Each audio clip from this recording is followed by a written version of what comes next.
아모스서의 경고, 선택받은 자들의 책임은 더 크다. 하브루타 학습법을 기독교 교육에 적용하여 질문과 대답의 형식으로 구성하였습니다. 질문자와 대답자 역할을 번갈아 맡으며 대화를 통해 성경의 깊은 의미를 발견해 봅시다. 서연아, 아모스라는 사람은 누구였는지 알아? 아모스는 목자였고 뽕나무를 재배하는 농부였어. 하나님께서 특별히 선택하셔서 북이스라엘에 가서 하나님의 말씀을 전하라고 하셨지.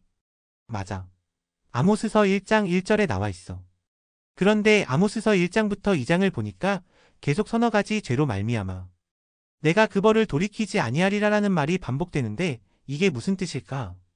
그건 하나님께서 그 나라들이 지은 죄가 너무 많아서 더 이상 참을 수 없다는 뜻이야.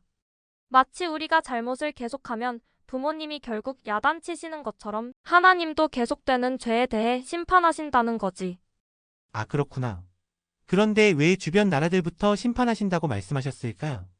나는 그게 하나님이 모든 나라를 다스리신다는 걸 보여주시려는 것 같아. 하나님은 이스라엘의 하나님만이 아니라 온 세상의 하나님이시니까. 와, 좋은 생각이다. 그런데 다마스쿠스, 가자, 두로, 에돔, 암몬, 모압 같은 나라들이 어떤 죄를 지었는지 알아? 1장과 2장을 보면 대부분 너무 잔인했거나 다른 사람들을 괴롭혔어.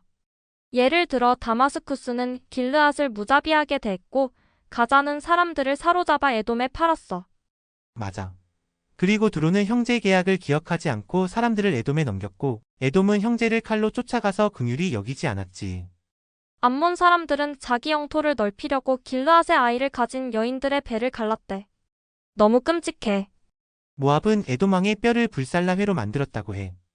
이렇게 잔인한 일들을 했으니 하나님이 벌하신 것 같아. 그런데 민주나 유다와 이스라엘도 심판받는다고 했는데 그들은 어떤 죄를 지었을까? 유다는 하나님의 율법을 지키지 않고 거짓을 따랐대. 이스라엘은 더 심각해서 의인을 돈에 팔고 가난한 사람을 신발 한 켤레로 팔았어. 그리고 아버지와 아들이 같은 여자에게 다녀서 하나님의 거룩한 이름을 더럽히기도 했대.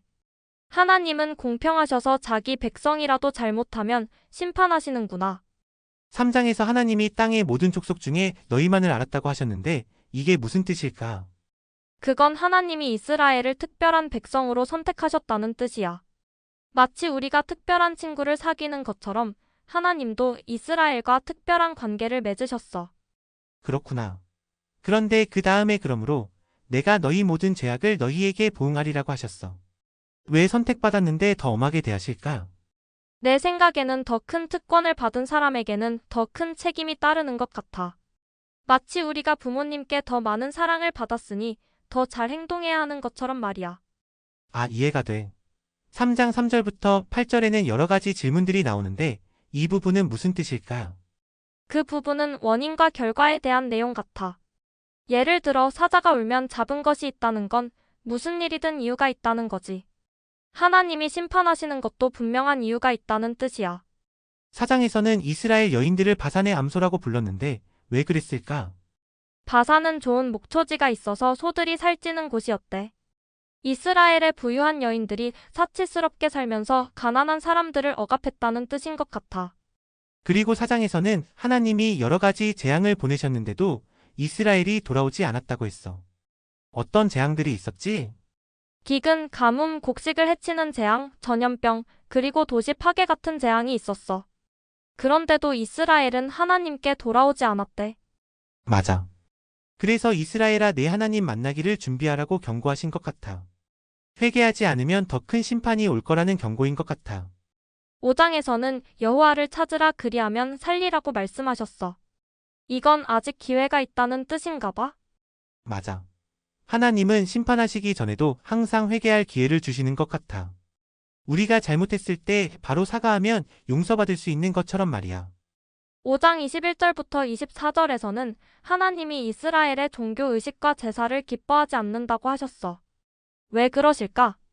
그건 이스라엘 사람들이 겉으로는 하나님을 섬기는 척하면서 실제로는 가난한 사람들을 괴롭히고 불의한 일을 했기 때문인 것 같아. 하나님은 진실한 마음으로 드리는 예배를 원하시는 것 같아. 그래서 오직 정의를 물같이 공의를 마르지 않는 강같이 흐르게 할지어다라고 말씀하신 거구나. 예배보다 올바르게 사는 것이 더 중요하다는 뜻인가 봐. 6장에서는 화 있을진저 시온에서 아니란 자와 사마리아 산에서 마음이 든든한 자여라고 했는데 이게 무슨 뜻일까? 서연 그건 부자들이 안전하다고 생각하며 사치스럽게 살고 있는데 사실은 곧 심판이 닥칠 거라는 경고 같아. 마치 폭풍이 올 텐데 아무 걱정 없이 놀고 있는 것과 같은 거지.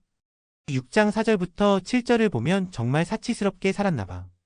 상하 침대에 누워 고기를 먹고 포도주를 그릇으로 마시고 기름을 바르면서 즐겼다고 했으니까. 맞아. 그런데 그들은 요셉의 환난을 인하여는 근심하지 아니하는 도다라고 했어. 자기들만 잘 살고 다른 사람들의 고통은 무시했던 거야. 그래서 하나님이 그들이 사로잡히는 자 중에 먼저 사로잡힐 것이라고 하신 거구나. 결국 자기들이 누리던 사치가 다 끝나게 될 거라는 뜻인 것 같아. 마무리. 민준아, 아모스서를 공부하면서 가장 중요하다고 생각하는 교훈이 뭐야? 나는 하나님께서 공평하시다는 것이 가장 중요한 것 같아. 이스라엘도 다른 나라들도 잘못하면 똑같이 심판하시거든. 그리고 하나님은 우리가 진심으로 예배하고 다른 사람들에게 공정하게 대하길 원하신다고 생각해. 서연이는 어때? 나는 하나님이 항상 회개할 기회를 주신다는 점이 감동적이었어. 아무리 많은 죄를 지었더라도 진심으로 돌아오면 받아주신다는 게 정말 좋은 것 같아. 그리고 하나님은 우리가 단순히 예배만 드리는 게 아니라 실제로 사랑과 정의를 실천하며 살기를 원하신다는 것도 배웠어. 맞아. 그럼 우리도 하나님 말씀대로 살도록 노력해야겠다. 다른 사람들을 공정하게 대하고 어려운 사람들을 도우며 살아야겠어. 응. 그리고 우리가 가진 것에 감사하고 사치스럽게 살지 않도록 조심해야겠어. 하나님이 우리에게 주신 것들을 나누며 살아야겠다고 생각해. 민준이와 서연이가 아모스서의 중요한 교훈들을 잘 이해했네요. 하나님은 공의로우시고 우리가 진실한 마음으로 예배하며 정의와 사랑을 실천하는 삶을 살기를 원하세요. 다음 시간에는 아모스서 7장부터 9장을 함께 공부해 보도록 해요. 이상 하나님의 말씀이었습니다. 감사합니다. 구독, 좋아요, 알림 설정 꼭 잊지 마세요.